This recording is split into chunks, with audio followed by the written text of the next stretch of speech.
1 Pedro, capítulo 4, verso 12. Onde a palavra do Senhor diz assim: Amados, não estranheis o fogo ardente que surge no meio de vós, destinado a provar-vos, como se alguma coisa extraordinária vos estivesse acontecendo. Pelo contrário, alegrai-vos na medida em que sois coparticipantes dos sofrimentos de Cristo, para que também na revelação de sua glória vos alegreis, exultando. Oremos.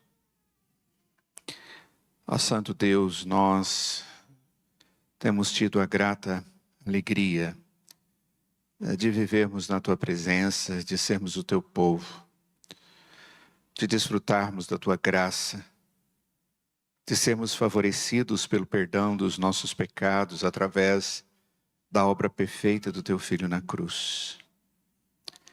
Nós somos gratos, ó Pai, porque o Senhor nos trouxe aqui para adorá-lo, para bendizê-lo, para cultuá-lo. E agora agradecemos pela Tua palavra.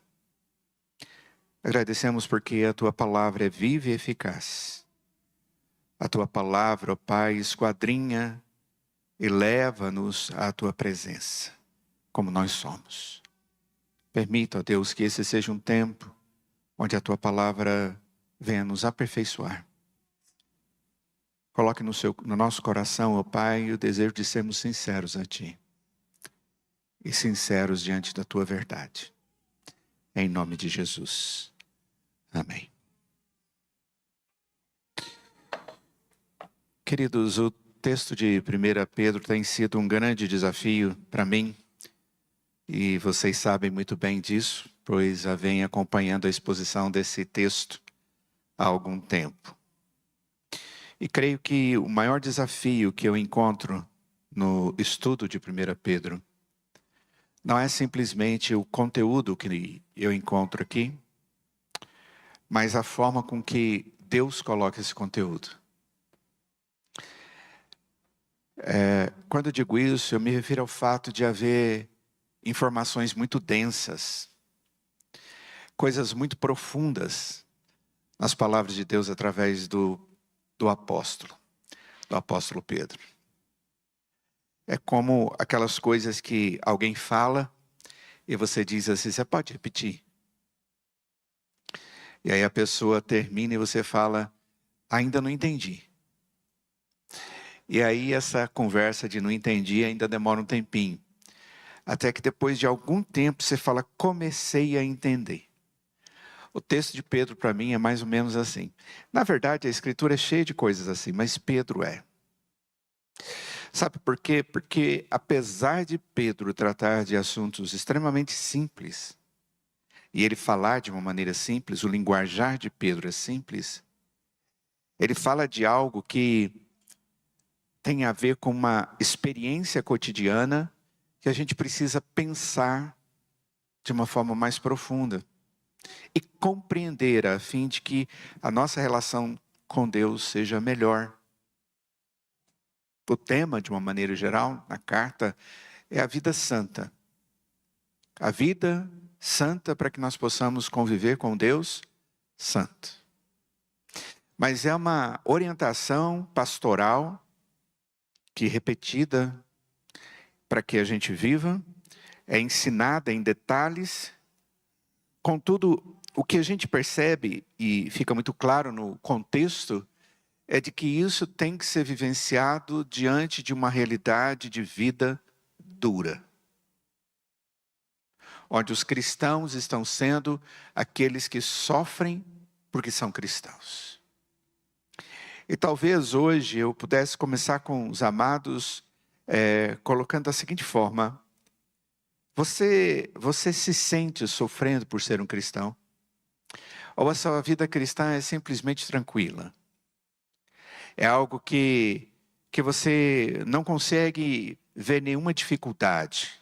Ninguém vem contra você porque você é um cristão. O que nós vamos perceber hoje é que a vida cristã ela traz como consequência, segundo aquilo que Pedro fala nesse texto, sofrimento, perseguição, dureza do mundo contra nós. E até mesmo ele fala da dureza da nossa carne, que tenta nos tirar do propósito de Deus, dizendo que ela é capaz de suscitar em nós desejos que são diferentes dos desejos de Deus para a nossa vida. E é sobre isso que nós estaremos observando aqui nesse texto. Então, como viver os desafios e os sofrimentos da vida cristã, porque somos verdadeiramente servos de Deus. Essa é a temática dele aqui, mais uma vez, e não é a primeira. E você vai perceber que até o final da carta, não falta muito, mas ele ainda vai repetir isso várias vezes, em vários contextos. E ele começa nos mostrando, e se você puder dar uma olhada na sua Bíblia, no verso de número 2, chamando aqueles irmãos de amados. Logo depois ele diz, não estranheis o fogo ardente. Ele diz que isso surge no meio de nós. Ele diz que o propósito disso é provar-nos. E nós temos que entender que isso não é coisa extraordinária, mas é coisa corriqueira.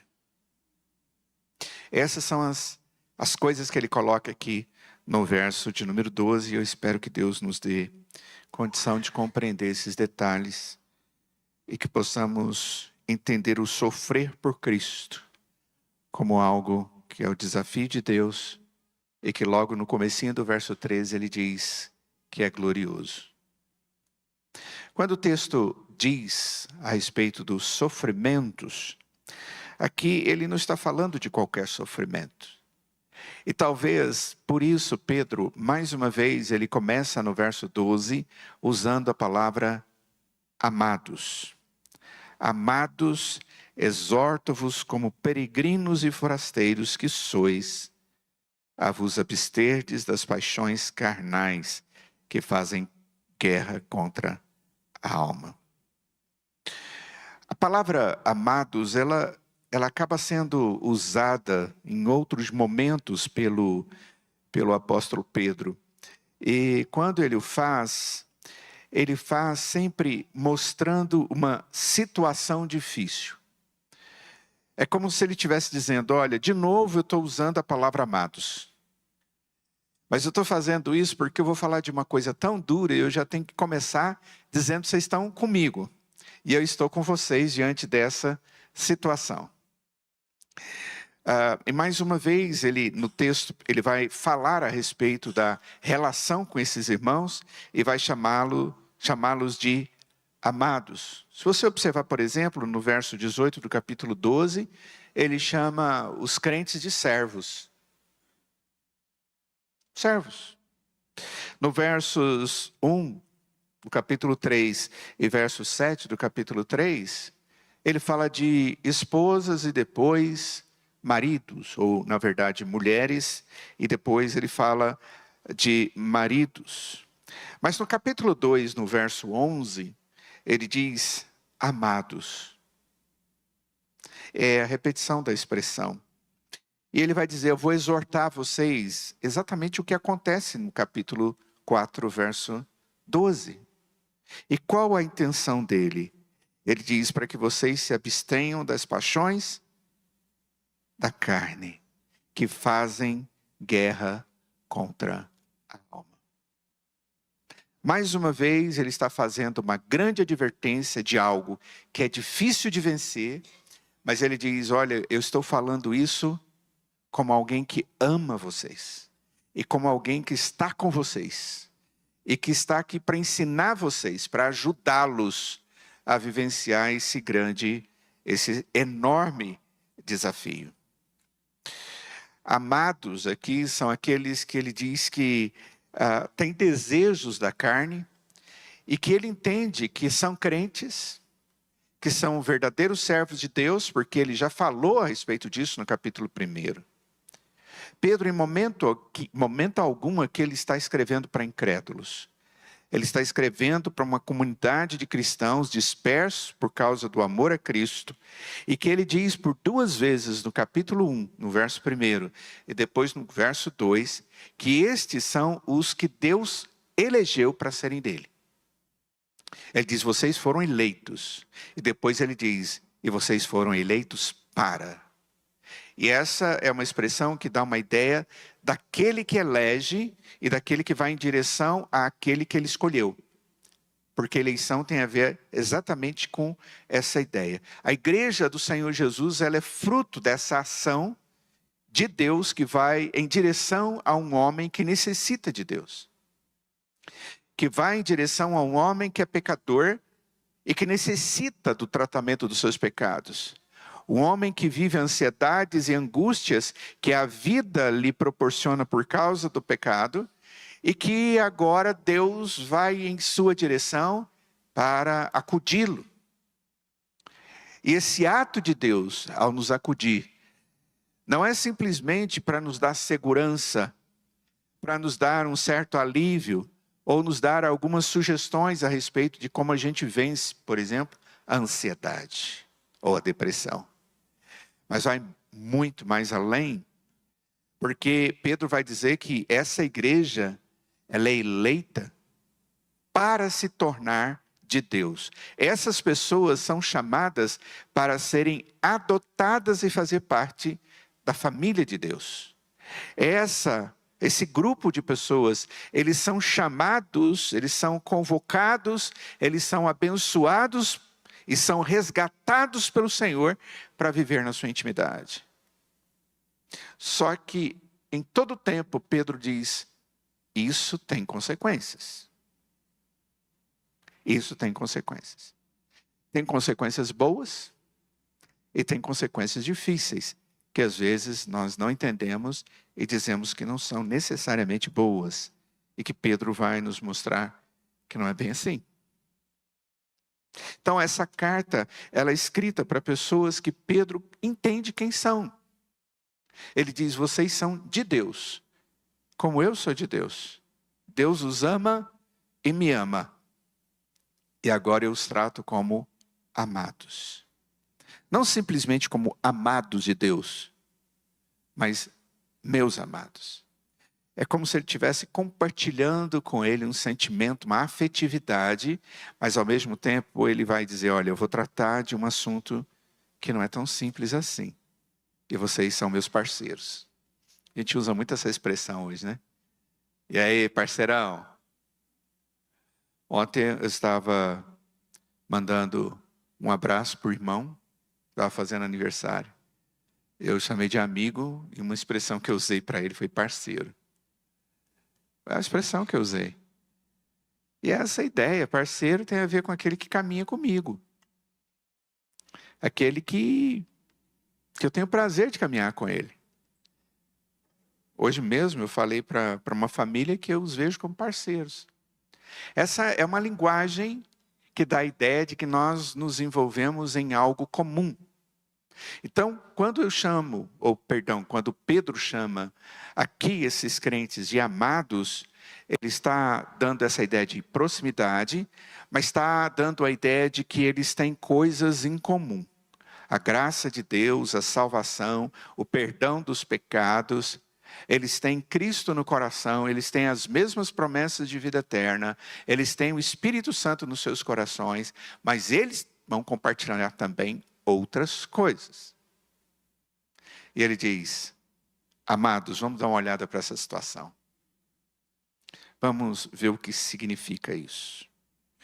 E logo depois ele diz que esses irmãos, que esses amados de Deus, e agora Pedro se coloca assim também, eles não devem estranhar o fogo ardente que surge no meio deles. Oh, queridos, expressão de afeição. Quero dizer para vocês, Pedro está dizendo, não estranheis o fogo ardente. Essa expressão fogo ardente, uma expressão só, ela tem um significado aqui no texto. E fogo aqui é o fogo que tem a ver com sofrimento, com aquele que queima, com aquele que gera situação difícil, mas que acaba produzindo um aperfeiçoamento lá na frente. Não é um fogo destruidor, mas é um fogo aperfeiçoador.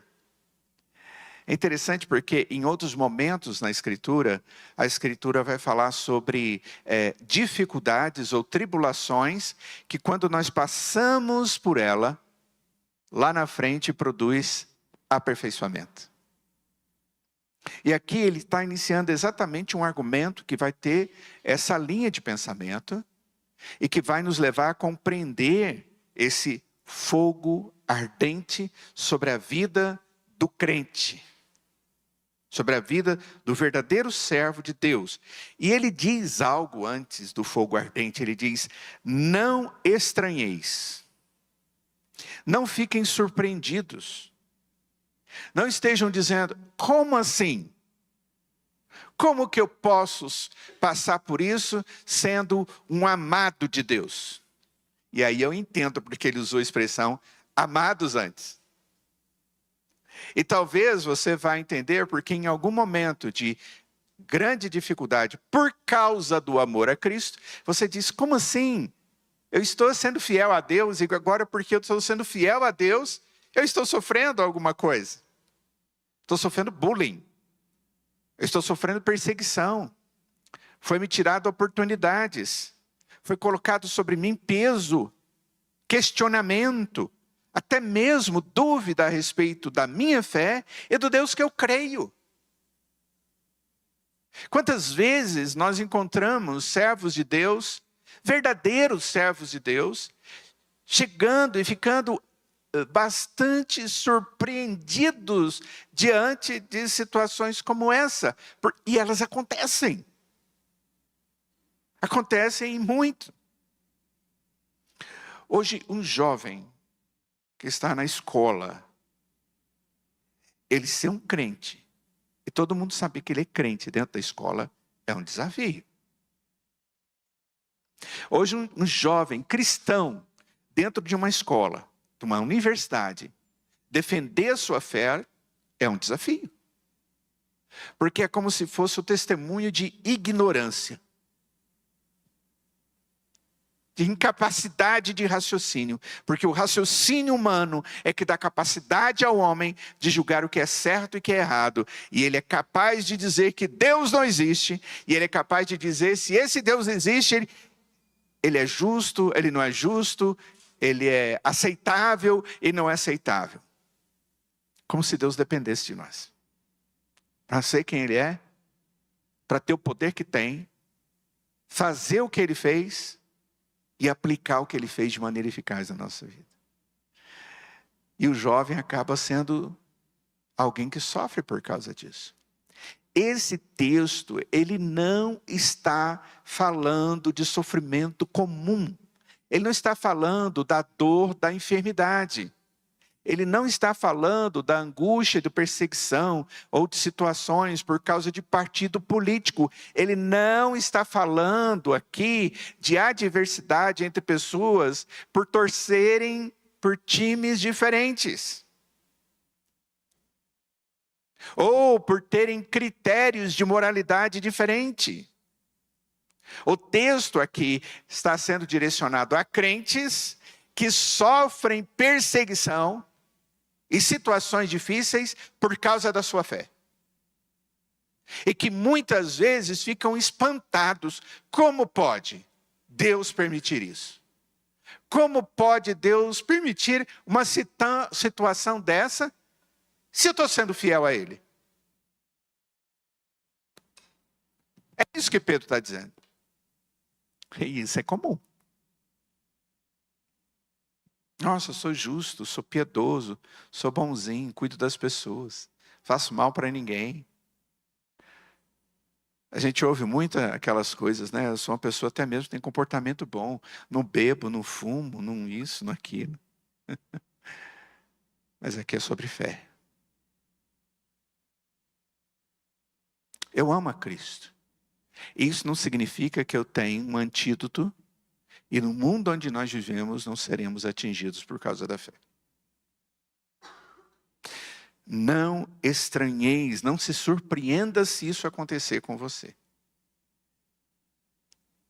Conversando com a irmã de um missionário, ex-aluno meu, que agora está preparando para ir para um país árabe, e ele tem crianças pequenas, bem pequenas, e ela compartilhou comigo que quando ele chegou para ela e disse que estava indo, que ela estava no último estágio, e ele estava já definido qual era o país, e eles estavam preparando agora toda a estrutura para ele ir para esse país, que tem uma dificuldade muito grande quanto ao cristianismo. Ela disse que ela entrou em parafuso.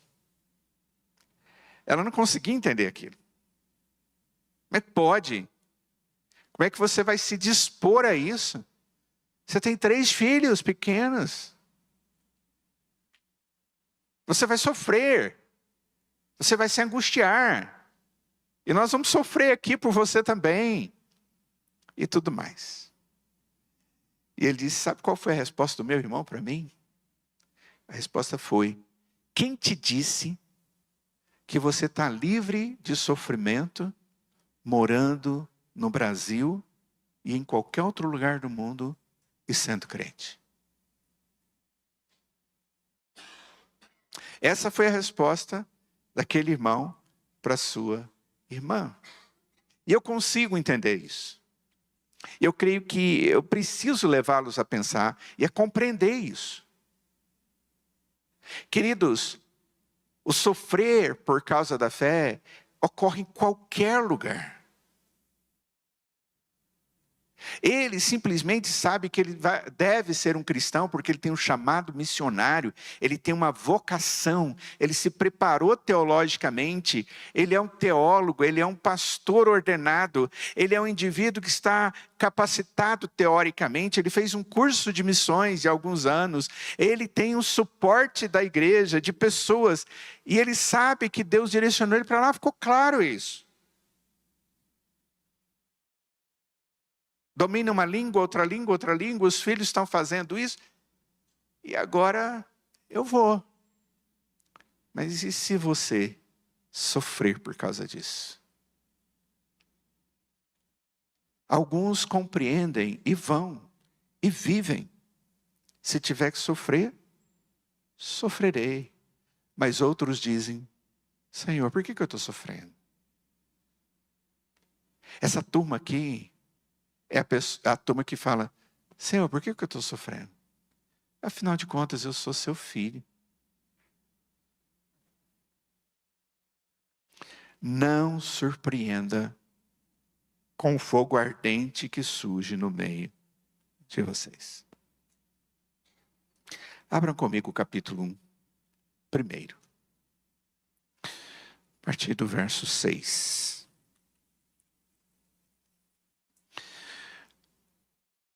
Pedro, nesse texto, glorifica a Deus. Ele começa no verso 3 dizendo, bendito Deus e Pai de nosso Senhor Jesus Cristo. A gente já estudou isso aqui. Ele diz, olha, Deus nos abençoou com a sua misericórdia, nos regenerou, nos deu uma viva esperança, nos deu a certeza do céu. Esse Deus nos deu uma herança que tem a ver com coisas especiais. Ela não estraga, ninguém pode tirar de nós. Verso de número 5, ele diz, Deus nos guarda com seu poder.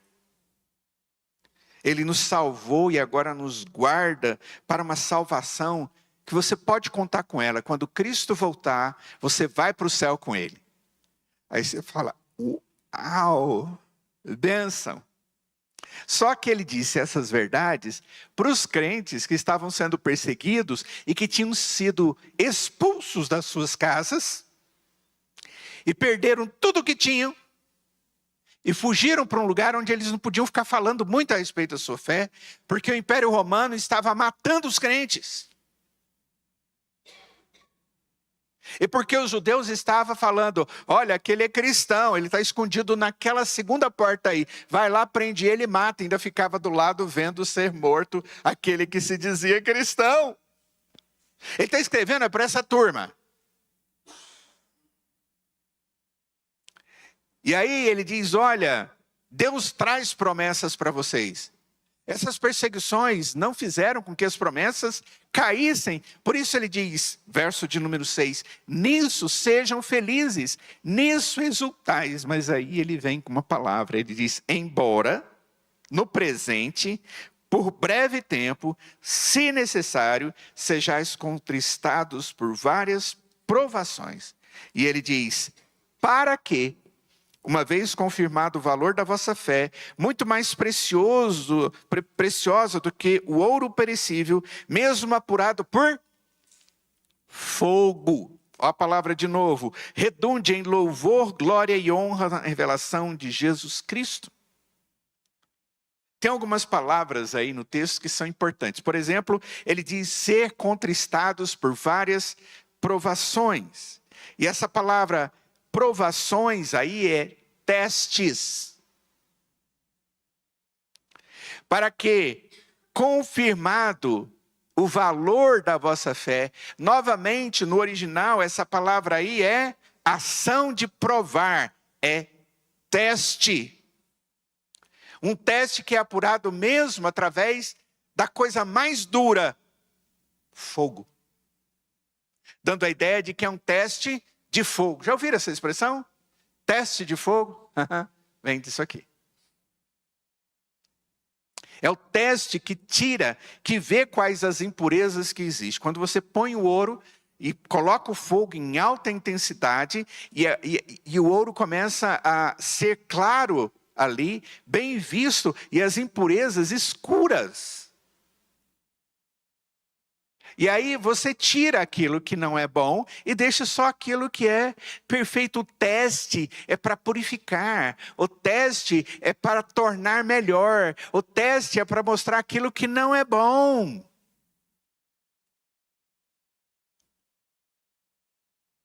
Redunde em louvor, glória e honra na revelação de Jesus. Então é exatamente isso que Pedro está nos mostrando aqui. Que há várias provações. Ou seja, existem vários testes que Deus promove na vida de um cristão. E em vários momentos isso acontece. Por quê? Porque nós somos cristãos. Então, vai botando na sua cabeça. Ser cristão, você vai passar por teste. E quem vai colocar o teste é Deus. Aqui os testes são simbolizados pelo fogo. E Deus faz isso. Qual o propósito disso? Destinado a testar, provar, apontar o que é a verdade dentro da sua vida. O triste é quando o teste passa e o que fica é nada. A Escritura diz que nos últimos dias haverá uma grande tribulação. E nesse período da grande tribulação, antes que Cristo venha, as coisas vão ser muito difíceis. O diabo vai ser solto e ele vai usar os seus anjos malignos e ele vai perseguir a igreja. Esse é um dos testes que a Escritura nos mostra e vai ser histórico e vai acontecer. E a Escritura diz que os atos serão tão fortes, porque a intenção deles é de fazer tropeçar aqueles que são verdadeiros cristãos. E mesmo sabendo que ele não pode fazer isso, ele vai tentar fazer. Então não pense que o diabo, que já foi derrotado na cruz, ele foi destruído. Ele existe ainda. O mundo que está ao nosso redor existe ainda. A nossa natureza pecaminosa ainda está sendo santificada. Essa é uma realidade, existe ainda. E todas essas coisas promovem teste na nossa vida. E essas coisas, quando elas acontecem, mas nós dependemos de Deus, nós não somos perdedores, mas não significa que não passamos por testes. E outra coisa, lembre-se, o diabo não admite a sua derrota. Não admite. Ele vai sempre querer fazer cair. Ele vai sempre querer fazer-nos escorregar. Vai sempre tirar os nossos olhos da eficácia da cruz. 1 Pedro capítulo 4, por favor, vamos voltar.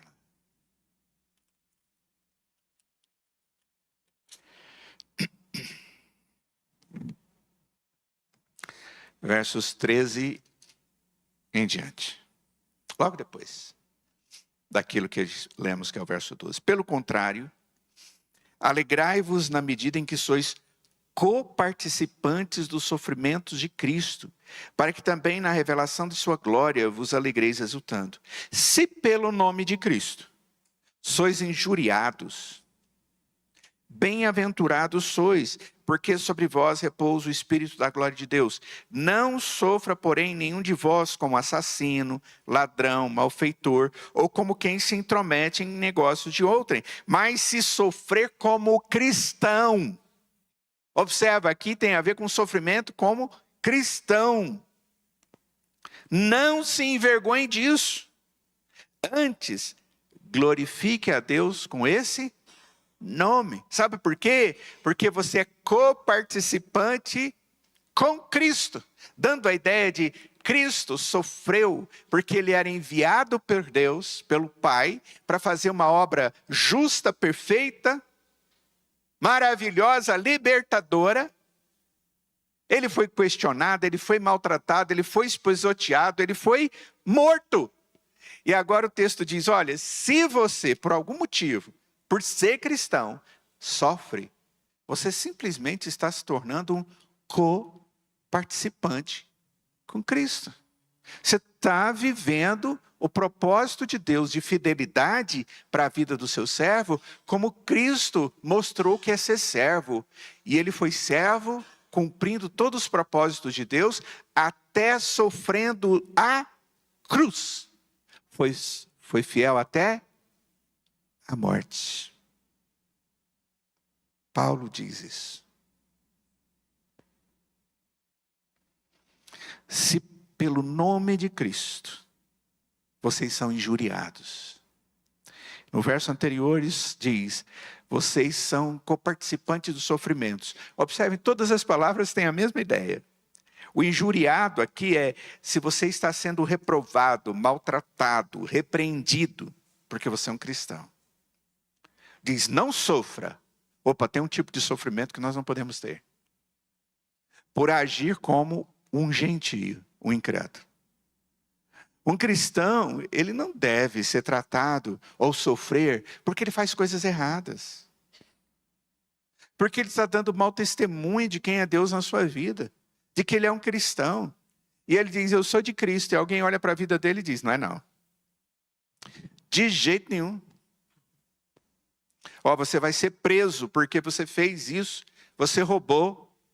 Você negociou errado. Você bateu em quem não deveria bater. Você insultou quem não deveria insultar. Você fez o que é errado e você está preso. O texto bíblico diz, não, você não pode sofrer por causa de coisas erradas. De coisas que é próprio do incrédulo.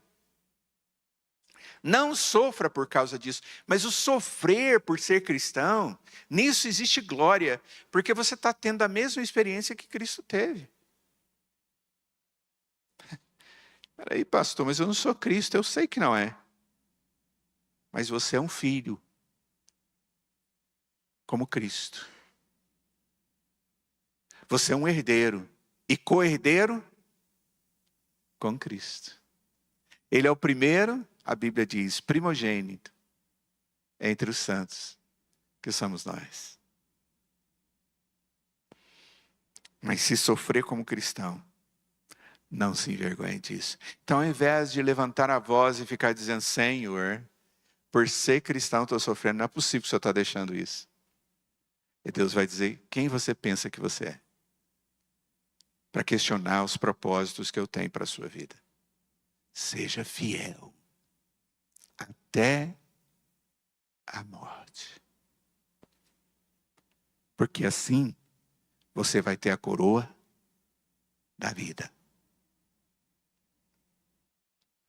Os cristãos passam por sofrimentos. Os cristãos passam por perseguições. Os cristãos, eles sofrem por serem discípulos de Cristo. É isso que a Bíblia está dizendo. Se dissermos a Deus que nós não queremos sofrer, que nós não queremos passar pelos testes, que os testes nos cansam, ou que não concordo com o preço da vida do cristão no meio de um mundo e uma natureza carnal que me testa. Se eu disser todas essas coisas para Deus e dizer, não quero mais. Eu sou um cristão, mas não quero teste. Eu sou um cristão, mas não quero sofrimento. Eu sou um cristão e não quero que ninguém me questione por ser cristão.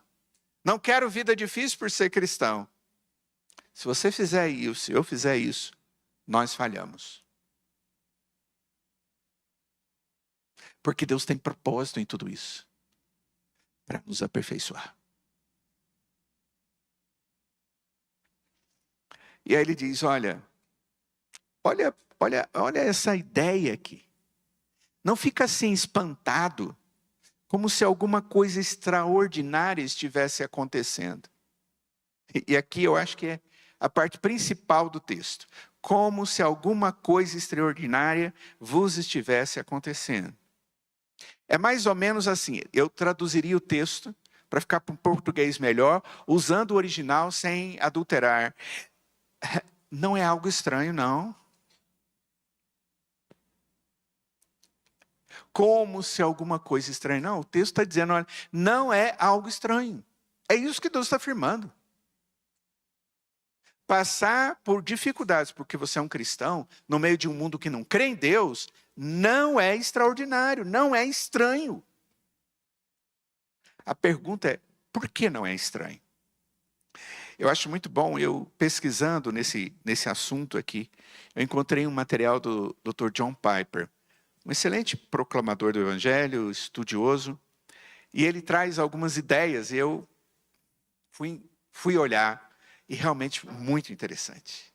Ele diz assim, olha, Deus não permite que isso seja estranho, porque os outros cristãos estão sofrendo pela mesma razão ao redor do mundo. Não adianta você fazer assim, olha, eu acho estranho isso, eu acho esquisito isso, eu não consigo entender isso. Aí se você pega o capítulo 5 de 1 Pedro, no verso o verso número 9. Olha só o que Pedro diz. Resistir firme na fé. Certo de que sofrimentos iguais aos vossos estão se cumprindo na vossa irmandade espalhada pelo mundo. Sabe quando você passa por alguma dificuldade e você se acha a pessoa mais injustiçada sobre a face da terra, que tem um sofrimento mais duro do que o sofrimento de todas as outras pessoas? Como se você fosse um mártir por ser um cristão. Pedro diz, olha, queridos irmãos, quero dizer um negócio para vocês. Está vendo esse sofrimento que vocês estão passando? Faz uma visita aí pelo mundo. Vai nas igrejas espalhadas pelo mundo e pergunta para eles quais são as dificuldades deles para manterem a fé deles, para sustentarem o testemunho deles, para proclamarem o evangelho. Pedro está dizendo aqui, olha, essas pessoas, crentes, todos eles estão passando pelos mesmos sofrimentos que vocês estão passando. É muito interessante isso. Eu já tive a oportunidade de ter encontro com lideranças missionários, evangelistas, pastores, doutores na área de evangelismo, proclamação do evangelho, estratégias, essas coisas todas. E eu me lembro muito bem que nós fomos produzir um documento para falar a respeito das semelhanças e diferenças que nós encontramos na proclamação do evangelho nas várias localidades. E nós éramos do mundo inteiro. A língua falada era o inglês na época. Cada um falava uma língua diferente. Então, era aquele inglês arrastado de todo mundo. Mas falamos uma coisa comum a respeito de Cristo, da Escritura. E sabe o que era comum?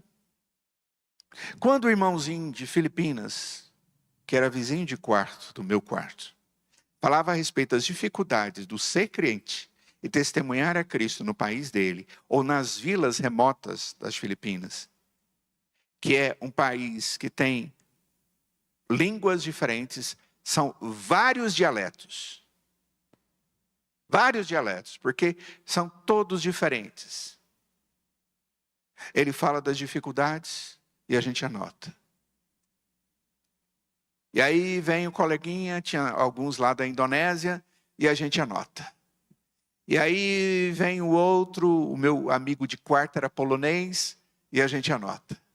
E a hora que a gente foi ver as notas, os problemas eram exatamente os mesmos.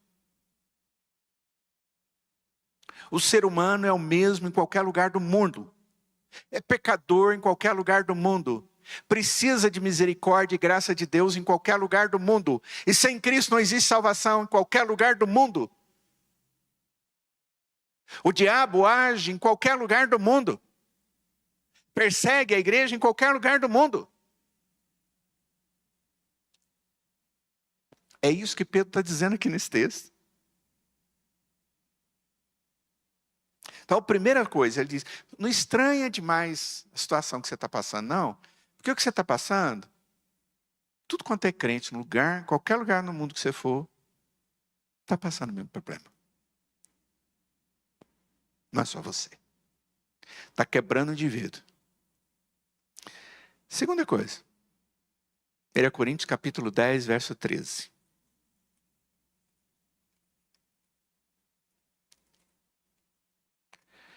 Primeira Coríntios 10, 13. Diz assim o texto.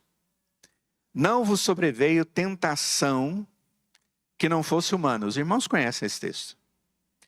Mas Deus é fiel e não permitirá que sejais tentados ou testados além das vossas forças. Pelo contrário, juntamente com a tentação vos proverá livramento, de sorte que possais suportar. A palavra tentação aqui, no original, é teste.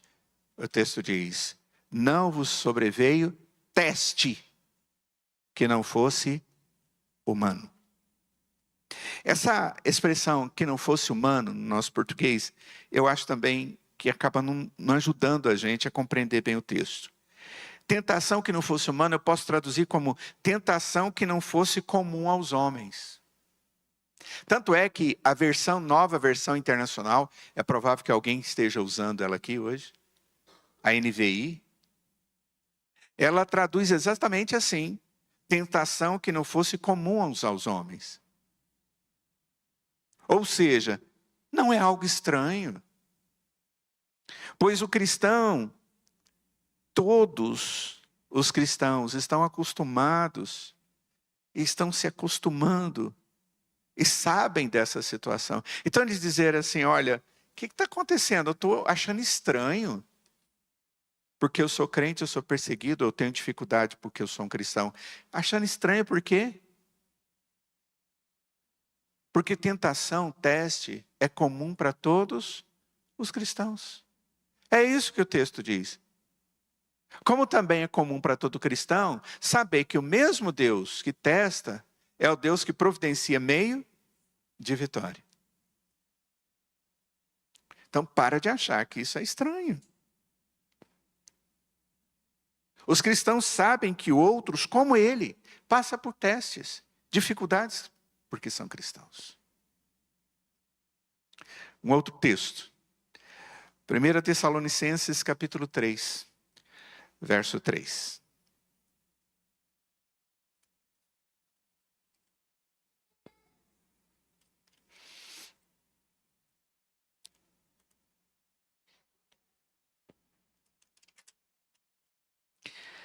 A fim de que ninguém se inquiete com estas tribulações. De novo, gente, ato de aflição, de tribulação, de angústia, de dilemas, porque vós mesmos sabeis que estamos designados para isto.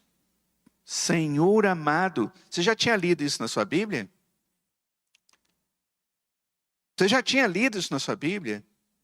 O que a Bíblia está dizendo assim, irmãozinhos, ninguém se inquiete com as tribulações.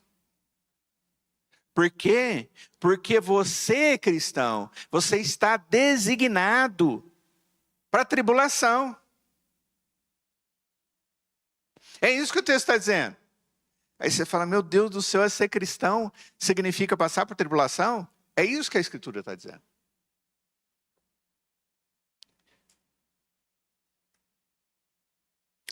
Olha só o que Jesus Cristo diz em João capítulo 15, verso 20.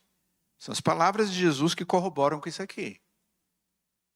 João capítulo 15, verso 20, ele diz, lembrai-vos das palavras que eu vos disse, não é o servo maior do que o seu senhor. E aí ele diz, se me perseguem a mim, também perseguirão a vós outros.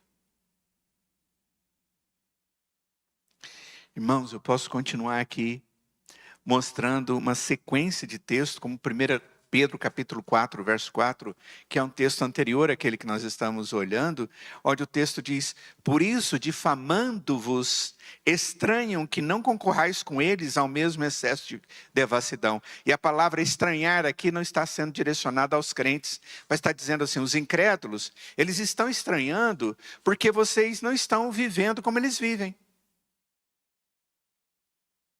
A gente fica estranhando porque a gente está sofrendo.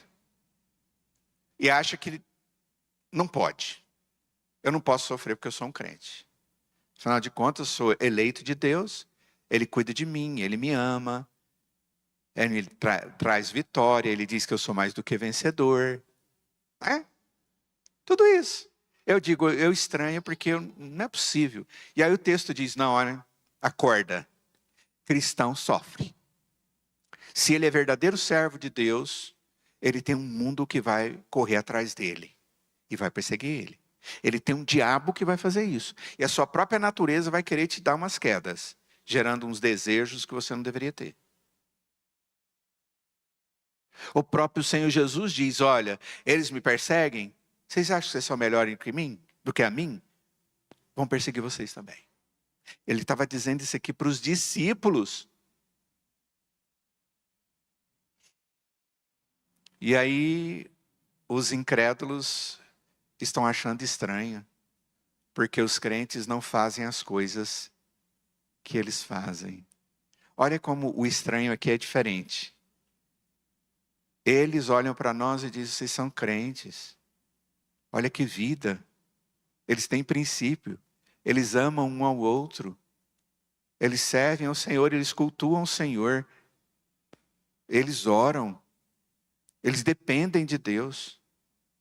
Na hora da angústia, da doença, esses incrédulos correm até nós e dizem assim, por favor, ore pelo meu pai, ore pela minha mãe, ore pelo meu irmão, ore pela minha vida, ore pelo meu casamento, ore pelo meu filho. Eles não creem, não. Mas eles sabem que a gente crê e eles vêm correndo dizendo, ore por nós. E esses incrédulos, eles olham para nós e ficam achando estranho, como é que será que eles não fazem essas coisas e podem ser alegres? Como é que ele não toma todas e mais algumas e pode ter alegria numa festa? Como é que pode alguém ser alegre num show se não puxar uma? Como é que alguém pode ser alegre sem ter motivações que não sejam o cônjuge? E aí começa a procurar na pornografia e tantas outras coisas. Como é que o mundo faz essas perguntas? Porque essas coisas não são próprias da vida de um cristão. E isso também leva-os a nos julgar e a nos perseguir. Qual a conclusão que nós chegamos disso, queridos? A conclusão que nós chegamos é que nós não devemos estar surpresos com o fato de que ser cristão não significa que nós não vamos ver dificuldades. A própria fé vai gerar dificuldades para a gente. Nós seremos questionados, acusados, ou as pessoas não vão nos compreender. Nós vamos passar por maldades, por malícias. Isso tudo por causa da nossa fé. A orientação de Deus através do apóstolo Pedro aqui é: continua, seja firme. Tenha uma atitude diferente. Sabe por quê? Porque o que nos alegra é aquilo que Deus nos ensina. E quando nós fazemos a vontade de Deus, nós sentimos paz no coração. A nossa consciência não pesa. Eu fico leve. E se existe necessidade de Deus ter retorno, o retorno não virá do mundo. O retorno não virá do diabo, nem da minha carne, mas virá de Deus. Porque Ele vai me abençoar. E eu vou ter alegria. Alegria não é sinônimo de ausência de dificuldade. Alegria é Cristo Jesus. Por isso o apóstolo Paulo diz: alegrai-vos no Senhor. Outra vez digo, alegrai-vos. No mundo nós passamos por tribulações. Disse Jesus: tende bom ânimo. Eu venci o mundo, diz o Senhor Jesus. Então, ao contrário de ficarmos questionando, ou coisas dessa natureza, ou estarmos tendo atitudes não cristãs, vamos ratificar, vamos fortalecer a nossa fé, vamos nos aproximar de Deus, vamos honrar a presença do Espírito, vamos testemunhar ao mundo através da nossa vida, de que a nossa alegria, a nossa esperança está em Cristo.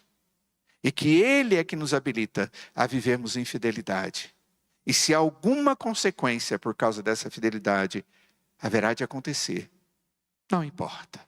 O que importa é ter as promessas de Deus na minha vida e ter a convicção de que Ele vai cumprir. Essa é a nossa alegria. Pare de reclamar. Pare de reclamar se você é um crente e fica reclamando de Deus porque você é um crente e sofre por causa disso. É isso que Pedro está dizendo aqui no texto. E se alegre, porque se você tiver que sofrer, ele diz, você é um co-participante dos sofrimentos de Cristo Jesus. Por isso, no verso seguinte, ele diz, verso 13, pelo contrário, ao invés de você ficar questionando, ficar estranhando, ficar tudo isso, ele diz, pelo contrário, na medida em que sois coparticipantes dos sofrimentos de Cristo, para que também na revelação de sua glória, quando ele voltar, vos alegrarei, exultando. Que Deus nos dê entendimento dessas coisas. E que Deus nos dê a certeza de que Ele nunca nos abandona, nem naqueles momentos mais difíceis. Vamos nos colocar de pé e vamos orar.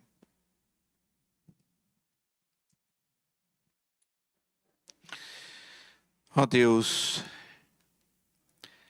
ler esses textos, olhar para eles, e interpretá-los à luz daquilo que o Senhor realmente está nos dizendo, é um grande desafio.